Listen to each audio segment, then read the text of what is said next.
Live and we are live. Hey, good morning. It is a Saturday morning here on the East Coast, about 8:28 a.m. And this is the 5 a.m. Mester Scrum Show, our 553rd show. And if you heard that little beep, that means someone actually rang the bell. And when you ring the bell, you get a notification when we go live. And sometimes it's handy because I'll be honest with you, I haven't been very consistent on what time I start the show lately because there's always stuff going on. But that's the beauty of YouTube. It's up there forever, so you can watch it later. So anyway, I'm Greg Mester, Scrum Master and Agile Coach, and we talk about Scrum and Agile in a practical and tactical way. Some things apply at home, some things at work, to try to bring value to your customer and not work crazy hours, right? And why do we do it? Because it's crazy out there. Anyway, so I got the secret. Right? Maybe everybody doesn't know, but I'm going to tell you a secret. It's called common practice.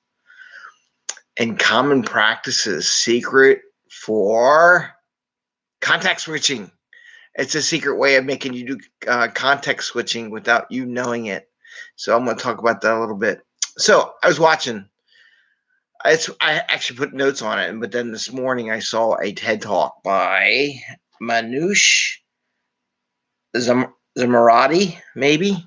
I think that's it. I don't know. I probably butchered her name, but it sounded very good. She did a study. She's doing a TED Talk, and she's talking about how the brain, when you do one thing, works really great, and you get creative and you do things. But when you try to do multitasking, the brain doesn't get into the creative side, doesn't get into the unconscious, doesn't open up more gray matter. Actually, your brain gets slower in what it does and has less energy to concentrate and produce good work. So it was very nice to have some kind of scientific knowledge, which I'll have to share with people, on why you don't do context switching, right? It was about context switching, not contact switching, context. So 2 stories I want to talk about. I want a quick one about I'll do a quick one. So my son the other day was crying. I mentioned the show because he didn't get his homework done, right? So he's like, I didn't get it. I'm crying, blah, blah, blah. I'm like, dude, what did you do yesterday? Well, I played video game. Well, that's why you didn't get your homework. Now you're crying about it. Don't cry about it. We'll work on it together later. So I put it off. But the same idea applied to me, where I had my priorities I wanted to do in a day. I got an email about an invite to a meeting that happens once a month or whatever. But you know what? Yeah, I would have liked to go on, but I had to say I said no because I had my priorities I had to get done, and they had to be done. And I can't go do that and get the things I need to get done in that day. So you got to master the ability to say no, right? And do one thing at a time. I can't go to that meeting and do what I need to do that day. I couldn't focus on what I wanted to do and come up with some creative ideas on how to transform some organizations, right? It ain't easy to transform. You got to really go deep and transform what your thought process is. So that's a real simple example of controlling what you do and concentrating on your priorities. Now, on the other hand, I'm going to tell you what the secret thing is. It's this common practice thing that you hear a lot about. So in common practice, a lot of companies, right? They talk about they want to build some common practices. I heard this one, and I actually wrote this down. I got to get it off my phone because what I started doing is jotting down some things. So when you have a common practice, and this goes to product owners, right? It doesn't mean you can take a product owner from one business line and just drop him into her into another business line, and they're going to be successful, right? They can't just pick up one business operation and kick off another one ground running.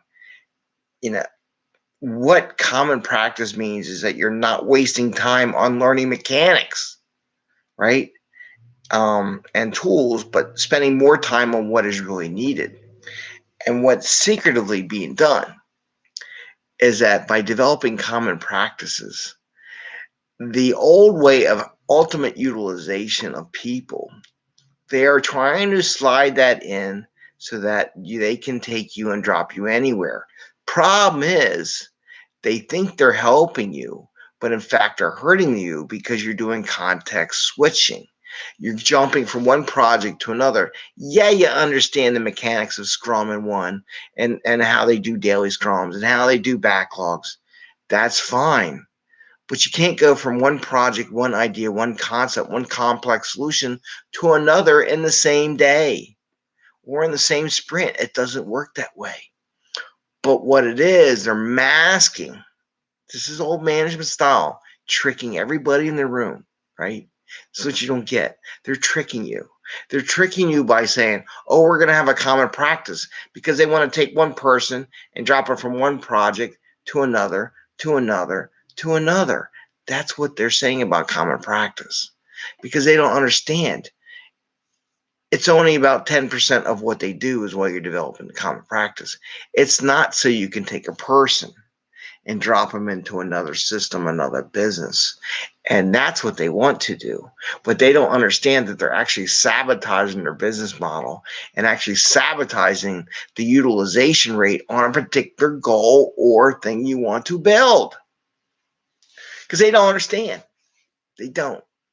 And they think they're being smart. It's like, oh, now I can take this resource and I can put it anywhere I want because everything's common practice. So I can have one person who's coding over here, and she can go over to this other group team and code right away and jump from how they write things to how these people write things. And I'm going to tell you right now, no team, no person, nowhere, no planet writes code the exact same way. Prove me wrong. Unless they're maybe mental twins or something. I don't know.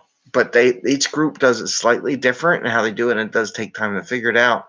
And if you go from one habit to another, it is. I mean, you maybe can, but then why don't you just write a computer program and write your code? Huh?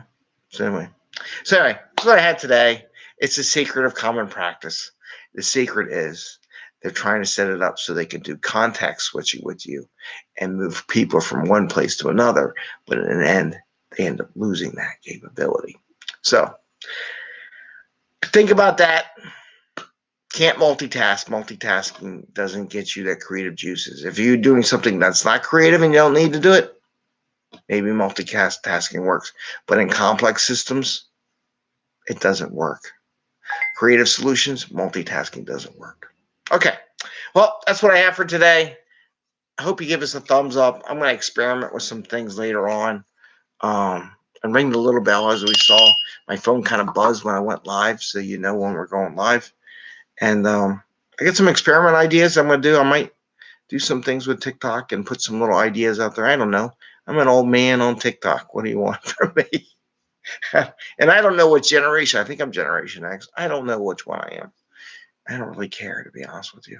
So I hope you all do well. Have a great Saturday. Enjoy some time with family and friends. And happy scrumming. It's rainy over here. Anyway, take care. Bye. And see ya.